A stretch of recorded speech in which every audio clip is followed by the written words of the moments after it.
Sholat tapi yo hitung-hitungannya macem-macem. Sholat duha ngapo? Supaya berduit. Baca waqiah ngapo? Supaya lancar rezeki. Baca Ar-Rahman ngapo? Bukan untuk cari ridho Allah. Ar-Rahman supaya apa? Supaya cerdas, sekolahnya ranking. Umpama seperti itu. Baca apa? Semua kenapa harus disandarkan dengan niat-niat duniawi. Rata-rata kalau ada muslim, ada kita datang kepada ulama, minta ijazah, amalan kepada ulama, minta doa kepada ulama, entah itu dari kalangan kiai, entah itu dari kalangan habaib, pasti yang ditanya, beb, ya mohon amalan beb, saya baru buka usaha beb, moga-moga diberikan lancar, laris, berkah dari Allah. Rata-rata ketika kita datang kepada orang soleh, adakah di antara kita, ya Habib, minta amalan supaya selamat hati aku dunia akhirat, mati husnul khatimah beb, minta amalan beb supaya semangat ibadah, sholat selalu di awal waktu, kedengar azan ringan kalau tidak langsung berangkat wudhu. Pernah kita minta amalan begitu? Tidak.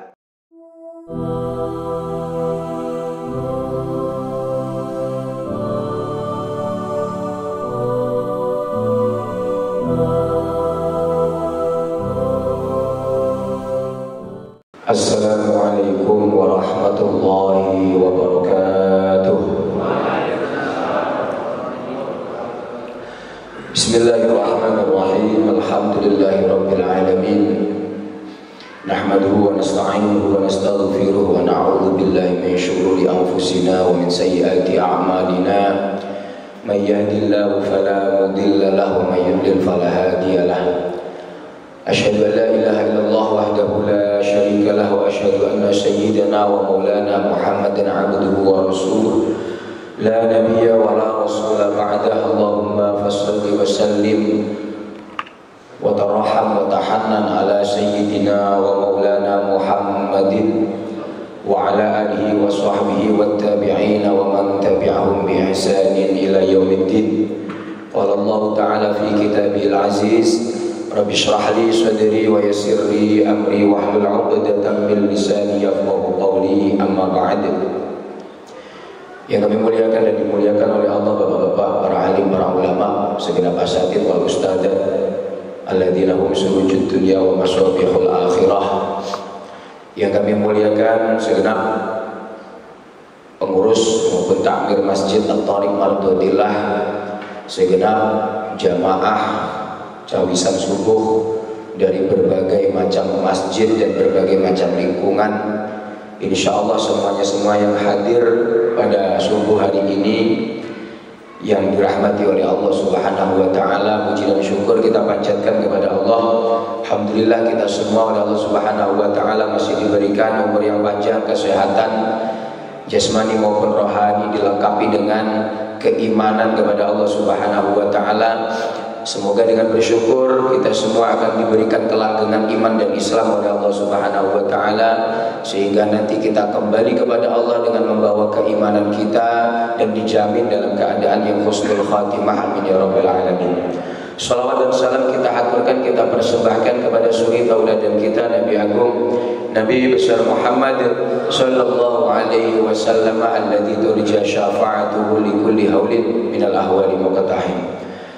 Bapak-bapak, ibu-ibu, hadirin hadirat yang dimuliakan oleh Allah Subhanahu wa ta'ala, alhamdulillah kita semua masih diberikan umur panjang hidup, menikmati udara segar, menikmati berbagai macam nikmat-nikmat Allah Subhanahu wa ta'ala di muka bumi ini, di dunia ini.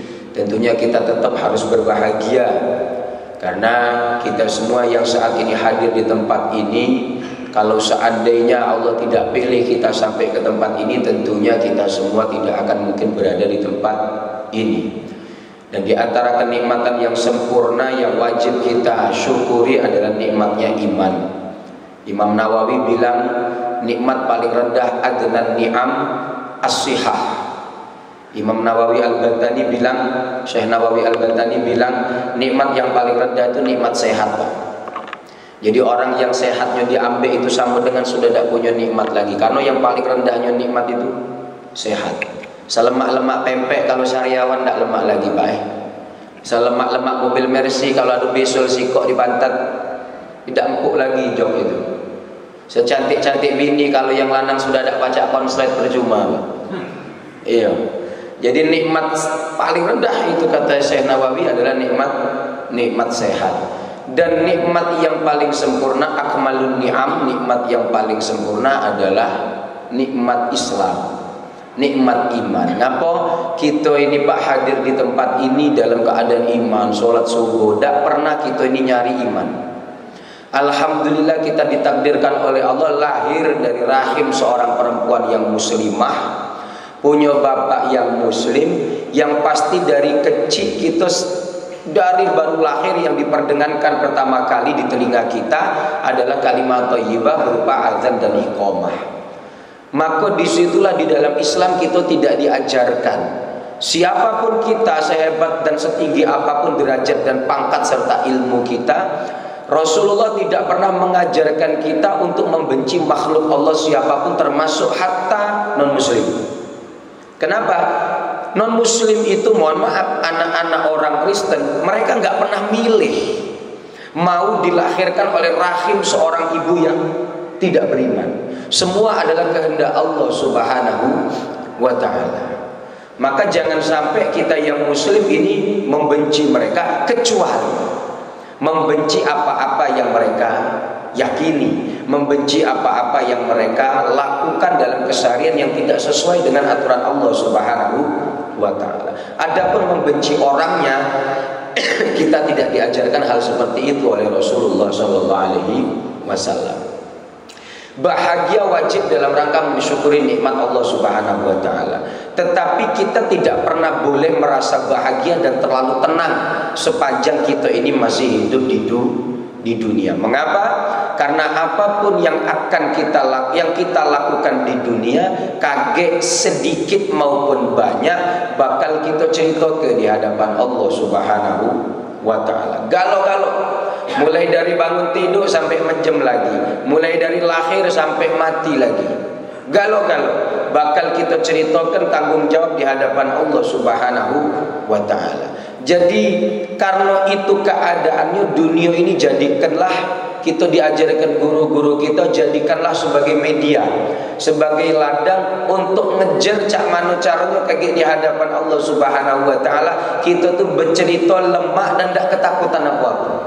Kita yakin kita bakal diselamatkan oleh Allah Subhanahu wa ta'ala. Yang kita kejar pertama kali cak mana mendapatkan ridha Allah.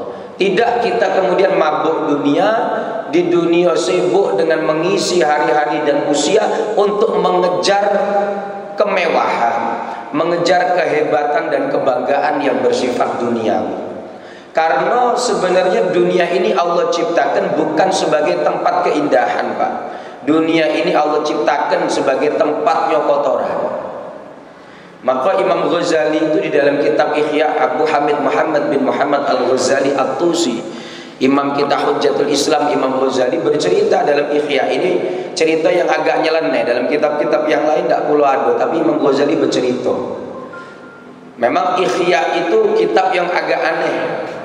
Banyak cerita-cerita yang didhaifkan oleh ulama. Mohon maaf, Imam Ghazali sendiri dalam mazhab Syafi'i banyak juga pendapat fikihnya didhaifkan oleh ulama mazhab Syafi'i. Pun demikian, pendapat beliau adalah pendapat yang mu'tamad. Tidak ada yang meragukan kapasitas keahlian beliau dari seluruh bidang ilmu Islam. Bahkan dalam ilmu sains dan filsafat, Imam Ghazali adalah seorang yang ahli. Imam Ghazali dalam kitab Ihya itu contoh cerita. Mungkin ada yang sudah dengar cerita ini, mungkin ada yang belum, berarti dengarnya sekarang. Nabi Adam sallallahu alaihi wasallam itu, skenario-nya Nabi Adam dengan Siti Hawa diturunkan di dunia, itu skenario ada yang under cover, yang di balik layar yang tidak pernah kita ketahui selama ini. Ada skenario yang agak lucu dari Allah Subhanahu wa ta'ala. Penduduk surga itu, Pak, tidak bisa buang air besar. Allah ciptakan malaikat, jin, setan, yang juga setan itu asalnya adalah bangsa jin. Kana minal jinni fa fasaqa an amri rabbi. Setan, iblis itu adalah bangsa jin. Itu tidak pernah buang air besar. Mengapa? Karena memang Allah ciptakan surga itu tempat bersih, tidak katik untuk kotoran. Bahkan di bawah pohon, di dalam sungai, nyingok sungai, kerikilnya bukan dari batu, tapi dari batu zamrud. Tidak pantas kira-kira dipesengi, Pak. Jadi Allah ciptakan surga itu tidak ada tempat untuk buang air besar. Sehingga Allah ciptakan juga makanan di surga, buah-buahan di surga, seluruh nikmat yang bisa dikonsumsi di surga itu adalah kenikmatan yang kalau masuk badan langsung terurai, tidak akan menyebabkan sakit perut sehingga ingin buang air besar. Kecuali ada satu buah pohon yang oleh Allah disuruh jauhi. Wala taqraba hadhihi syajarah. Adam Hawa jangan dekat-dekat dengan pohon singkok ini. Pohon apa? Pohon yang oleh setan fawaswasa ilahi syaitan ya Adamu hal adulluka ala syajaratil khuld. Yang oleh setan dikasih nama syajaratul khuldi, buah khuldi, buah keabadian. Iming-imingnya siapa makan buah itu tidak akan mati lamanya. Wabulkin la yabla, dan akan memiliki kekuasaan yang tidak akan pernah runtuh musnah selamanya. Buah khuldi. Jadi kita kenal istilah buah khuldi ini, Pak. Sebenarnya yang ngasih nama bukan Nabi Adam, yang ngasih nama itu iblis. Walaupun dari iblis dulu kita tidak tahu namanya, gara-gara iblis kita jadi tahu. Maksudnya apa? Dalam cerita ini, walaupun iblis itu adalah makhluk Allah yang paling buruk, tetap Allah itu kalau menciptakan sesuatu pasti ada manfaatnya. Salah satunya ngasih tahu nama buah itu. Nomor 2, ngasih tanda. Bedanya kita dengan kambing apa, Pak? Beda kita dengan kambing, puser, Pak. Kambing itu tidak punya puser, tapi kita punya puser. Yang ngasih puser ini kalau kata Imam Suyuti, ada kitab namanya Bada'i'uz Zuhur fi Waqa'i'id Duhur. Yang ngasih puser ini, yang nebohi perut. Dulu Pak Nabi Adam itu sebelum ditiupkan roh masih dalam bentuk tanah, tapi bentuk tubuh sudah sempurna, bentuk wong. Ini bagian perut polos, Pak. Polos. Setan nyelinap, ucak-ucak, ditotokinya perut. Nah, ditotol-totol. Nah, lembut ini. Lembut, pala keras, ini lembut. Bekas totolan itu tol tidak normal lagi, jadi puser. Jadi puser.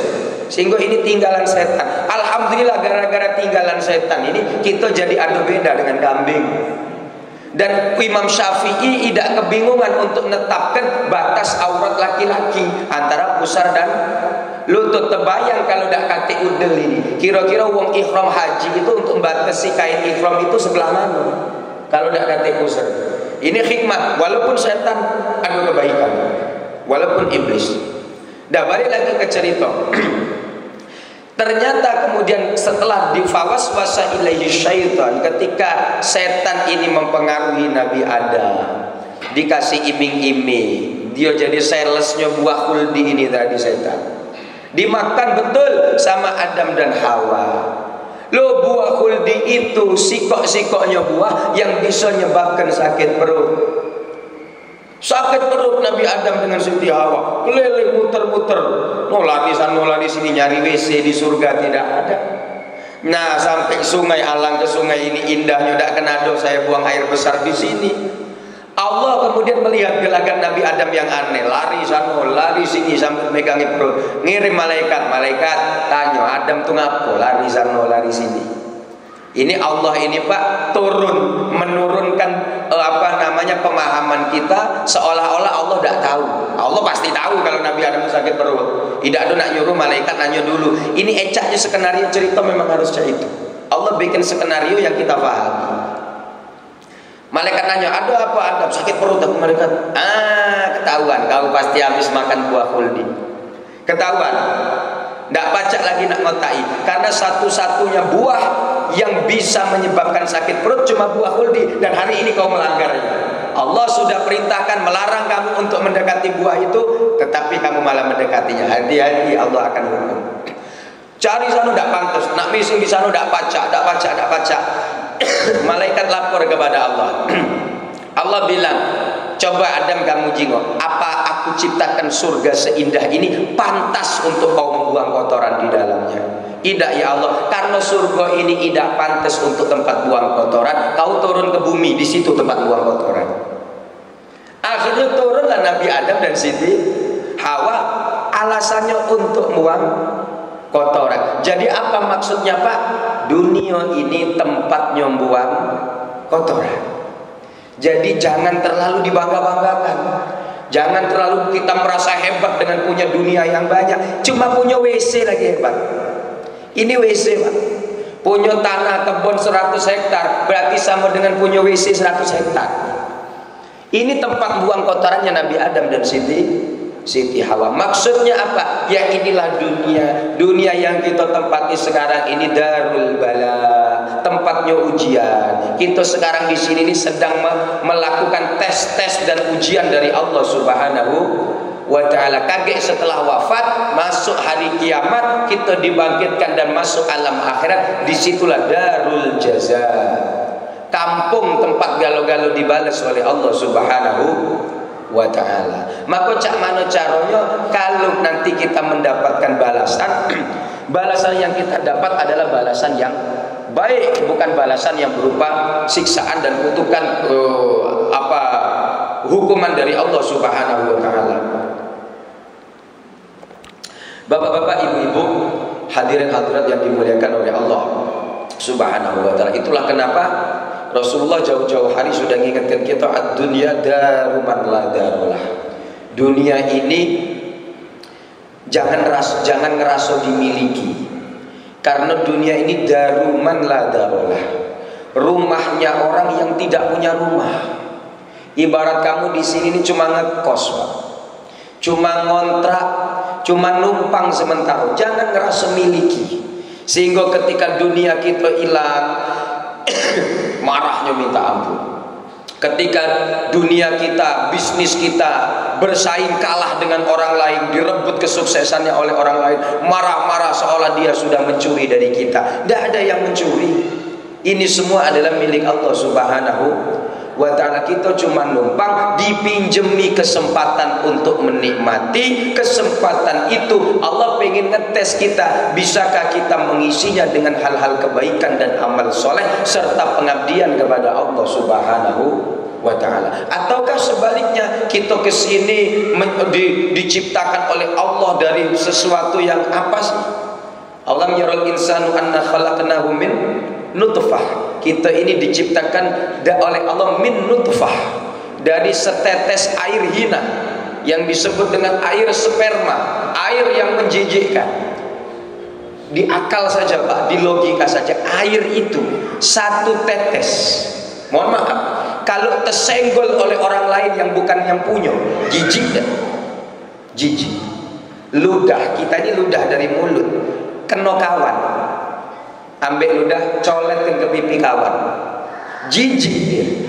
Apalagi yang namanya nutfah tadi, sperma itu, mohon maaf, kalau sampai nyampak di lantai terpijak oleh kaki wong yang mijak itu, masya Allah, jijik dia, jijik. Itu asal kita. Nutfah itu adalah asal penciptaan kita. Tetapi ketika dikasih nyawa kita oleh Allah, fa idza huwa khasimun mubin, kita berani menantang Allah, jadi musuh yang nyata oleh Allah Subhanahu wa ta'ala. Ketika ada perintah sholat, tapi yo hitung-hitungannya macam-macam. Sholat duha ngapo? Supaya berduit. Baca waqiah ngapo? Supaya lancar rezeki. Baca Ar-Rahman ngapo? Bukan untuk cari ridho Allah. Ar-Rahman supaya apa? Supaya cerdas, sekolahnya ranking. Umpama seperti itu.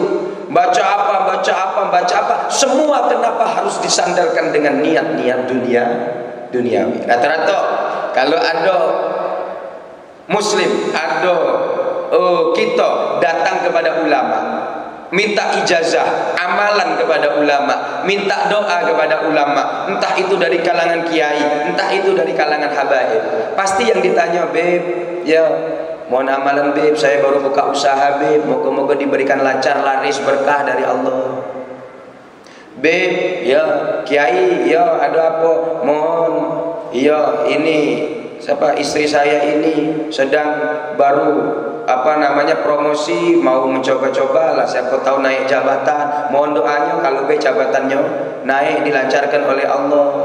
Tujuan rata-rata ketika kita datang kepada orang soleh, adakah di antara kita, ya Habib, minta amalan supaya selamat hati aku dunia akhirat, mati husnul khatimah Beb, minta amalan Beb supaya semangat ibadah, sholat selalu di awal waktu, kedengar azan ringan kalau tidak langsung berangkat wudhu. Pernah kita minta amalan begitu? Tidak. Yang kita minta amalan duit banyak, bini tunduk dengan kita, tidak lagi cerewet, tidak lagi tukang ngomel, punya anak manut galau, nurut galau, dengan wong tua galak ngerewangi, tidak tukang todong dengan wong tua, punya bisnis lancar galau, punya jabatan promosinya cepat. Selalu itu yang kita minta. Pernahkah kita minta sesuatu yang prioritas utamanya adalah Allah Subhanahu wa taala? Jarang. Maka koleksi kita hati-hati. Boleh seperti itu, tapi jangan terlalu mabuk dengan itu semua. Mengapa? Mau tak mau, percaya atau tidak percaya, jatah kita sudah ditakdir oleh Allah Subhanahu wa ta'ala. Allah khalaqal mauta wal hayah wa qaddara arzaqaha. Allah sudah mentakdirkan rezeki-rezeki kehidupan itu. Kalau kita memang jatah miskin, terima miskin dengan sabar. Kalau jatah berduit kayo, terima kayo dengan bersyukur dan berbagi. Kalau hidup sedang, terima dengan sedang. Tak kayo, tak miskin apa? Dengan kayo baik, dengan miskin jangan merendahkan. Begitu, terima sedang-sedang itu. Pokoknya cak mana caranya kita pada posisi kita dalam keadaan yang terbaik. Percaya atau tidak percaya, rezeki kita sudah dijatah oleh Allah Subhanahu wa ta'ala. Rezeki pokok tidak bakal berkurang, tapi ada rezeki yang sifatnya bonus-bonus. Untuk siapa bonus-bonus itu? Salah satunya adalah untuk orang yang senang untuk ilmu, datang cawisan model ini. Kata Imam Haddad, takaffalallahu li talibil ilmi birizqihi. Allah itu menjamin rezekinya orang-orang yang mau sibuk dengan ilmu. Entah dia nuntut ilmu, entah dia ngajar ilmu, entah dia memuliakan orang yang sedang nuntut ilmu, entah dia membantu orang yang sedang berjuang dalam ilmu. Takaffalallahu li talibil ilmi birizqi. Kata Imam Haddad, Allah akan jamin itu rezekinya orang itu. Tidak bakal kurang. Bahkan takaful di situ kata Imam Haddad itu jaminan yang di luar jaminan pokok. Makan pasti dicukupi, tempat tinggal pasti dikasih.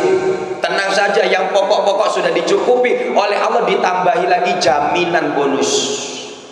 Maka tidak usah bingung Bapak Ibu kalau lihat orang soleh kok hidupnya enak. Rata-rata mohon maaf, kiai ulama yang istiqomah, asatid yang berjuang istiqomah, lambat laun nanti pada saatnya Allah kasih hayatan thayyibah, kehidupan yang serba enak. Alhamdulillah. Kiai itu kan kamu jengok deh.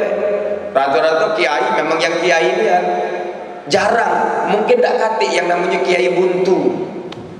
Rata-rata cukup hidupnya. Kadang-kadang duitnya berlimpah, duit banyak. Betul, anaknya banyak. Iya, kadang-kadang kita lihat ada kiai yang istrinya banyak. Iya. Loh, itu takafulnya Allah untuk orang yang sibuk dengan ilmu. Betul. Maka tidak usah kita iri kok bisa kiai tidak pegawai, tidak ngoyo. Paling dia ni ngaji sana ngaji sini, cawesan sana cawesan sini, majelis sana majelis sini, keliling mah itu baik. Tapi masya Allah hidupnya ini kecukupan. Betul, punya anak-anak seneng galau dengan ngaji, seneng galau dengan belajar. Ngapo pacak itu? Saya diajarkan oleh bapak saya, oleh orang tua saya. Nah, ya, kalau kamu punya anak jangan terlalu fokus dengan anakmu sendiri. Loh, kok bisa? Fokus sama santri. Kalau kamu ngurusin anak orang, anak kamu yang ngurusin langsung Allah. Itu kata bapak saya. Maka sering kita lihat anak-anak ulama itu lagi budak, lagi masih umur tanggung, nakal. Kebut motor sana, kebut motor sini. Tapi ketika masuk usia remaja dewasa, tiba-tiba berubah drastis jadi uang pacak, jadi penerus bapaknya. Ngapa? Sebab bapaknya sibuk ngurusin umat, anaknya diurusin oleh Allah Subhanahu wa ta'ala. Bapak-bapak, ibu-ibu yang dirahmati oleh Allah Subhanahu wa ta'ala, di situ kita melihat dunia semua sudah ditakdirkan oleh Allah, ditetapkan oleh Allah Subhanahu wa ta'ala. Maka Imam Haddad sudah mengingatkan kita, alladzi li ghairik la yasil ilaik walladzi qusim la hasilun ladaik. Kata Imam Haddad, alladzi li ghairik la yasil ilaik. Apa yang jatah punya wong lain tak bakal jadi jatah kamu. Ada wong punya bini mancung, alang-alang emaknya bini dia mancung cantik, ngapa bini aku pesek ini. Dia jatah dia mancung, jatah kamu pesek, sudah aman. Tidak usah dipikir bini pesek, umur panjang, oksigen, tidak boros napas dia. Panjang, bini mancung hati-hati, boros oksigen. Kalau kena corona, itu banyak ngabiskan tabung oksigen, besar lubangnya, boros. Itu bini mancung, alhamdulillah, pakai kacamata mantep. Kalau bini pesek bolak-balik melorot, menerima. Iya. Punya bini, aku seneng jengok bini dia itu, langsing, kutilan, kurus tinggi langsing. Bini ini apa orang sebelah ini, bulat pecah balon gas. Mana? Yo syukuri. Yang punya bini kurus, yo biarlah. Yang kita punya bini gemuk, alhamdulillah. Ngapo? Bini kita ni enak pak, dari jauh lah kejengokan. Bini gemuk, bini kurus, bini aku bukan itu. Tapi kalau bini gemuk dari jauh, nah bini aku dari jauh lah kejengokan. Bener. Jadi cari bagusnya. Hidup ini pokoknya cari bagusnya. Kalau kita nyari susahnya, nyari kurangnya, pasti ketemu. Pasti ketemu. Tidak usah jauh-jauh. Kita koreksi diri sendiri.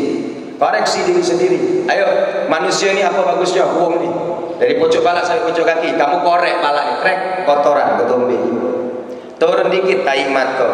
Nyamping dikit, nah, curek. Apa jiwa, congek. Nengah dikit, nah, opil. Turun dikit ke mulut, jigong. Bener, jigong. Ke leher gosok, daki. Sebelah kanan, nah ini daki juga, cuma baunya agak lebih sedap dari yang sini. Kelek ini. Turun ke tengah, puser. Puser siapa? Korek lah.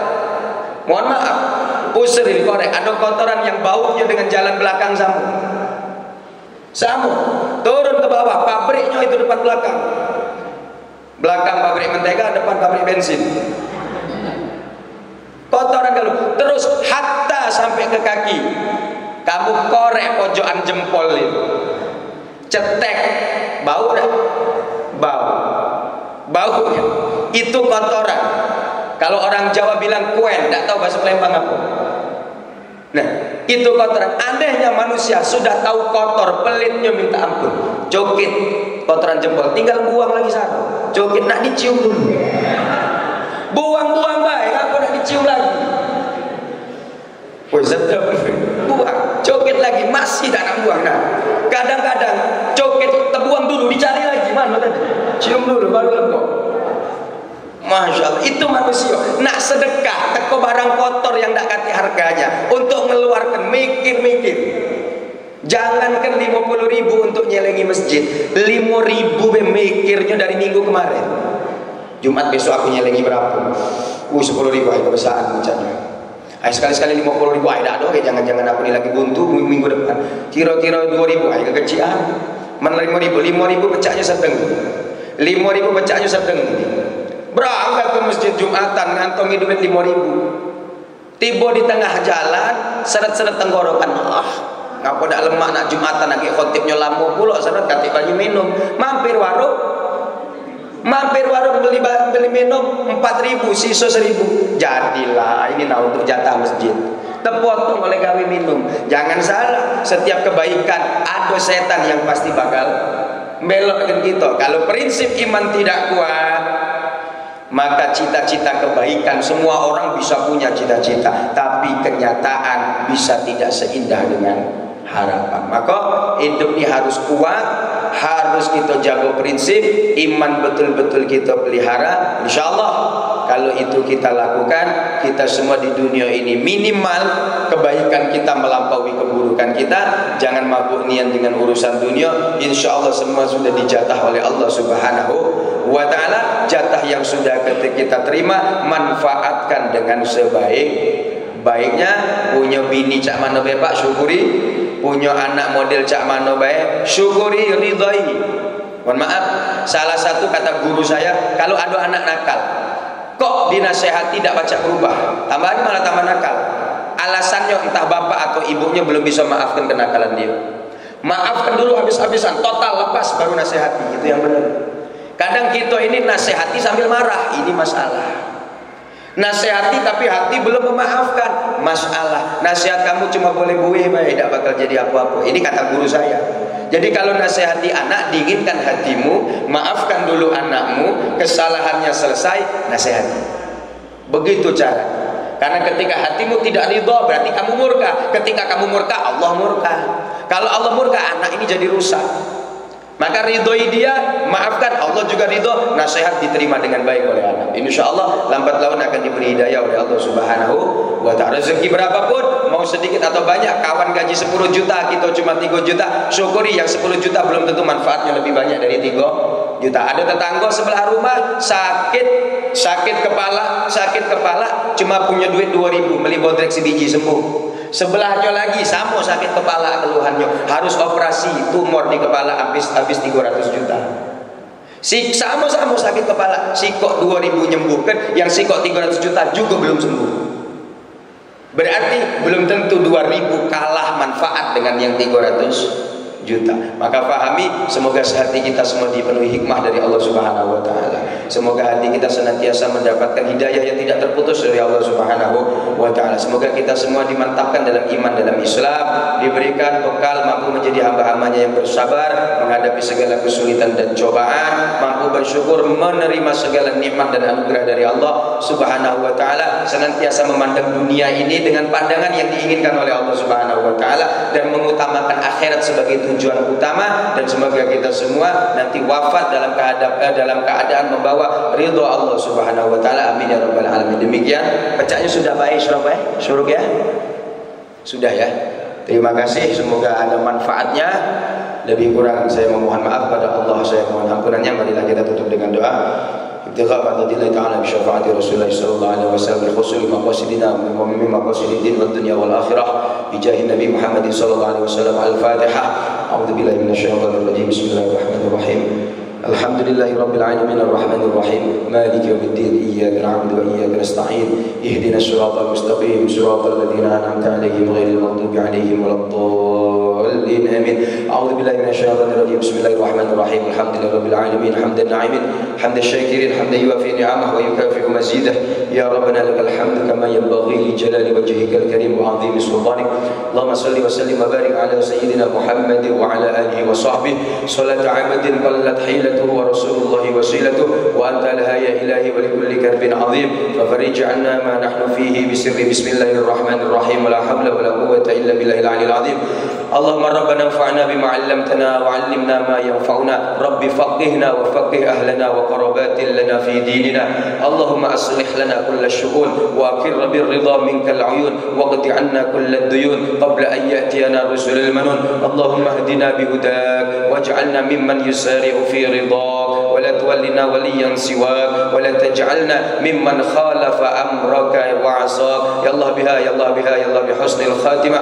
اللهم اختم لنا بالإيمان والإسلام والإحسان وحسن الخاتمة ببركة لا إله إلا الله محمد رسول الله صلى الله عليه وسلم. يا رب بالمصطفى بلغ مقاصدنا بلغ مقاصدنا بلغ مقاصدنا واغفر لنا ما مضى واغفر لنا ما مضى واغفر لنا ما مضى يا واسع الكرم. ربنا آتنا في الدنيا حسنة وفي الآخرة حسنة وقنا عذاب النار وأدخلنا الجنة مع الأبرار يا عزيز يا غفار يا رب العالمين. صلى الله على سيدنا محمد وآله وصحبه وبارك وسلم. سبحان ربك رب العزة عما يصفون وسلام على المرسلين والحمد لله رب العالمين. تقبل الله منكم ونفع منكم الله الموفق إلى أقوم الطريق. والسلام عليكم ورحمة الله وبركاته. Waalaikumsalam warahmatullahi wabarakatuh. Terima kasih Ustaz atas nasihat dan ilmunya. Mudah-mudahan Allah Subhanahu wa taala sehatkan kita semua sampai dengan pekan keempat bulan depan. Insyaallah kita akan ketemu lagi dengan guru kita karena jadwal beliau ini pekan keempat. Jadi Sabtu pekan keempat untuk bulan yang akan datang. Insyaallah Allah sehatkan kita semua, panjangkan umur kita.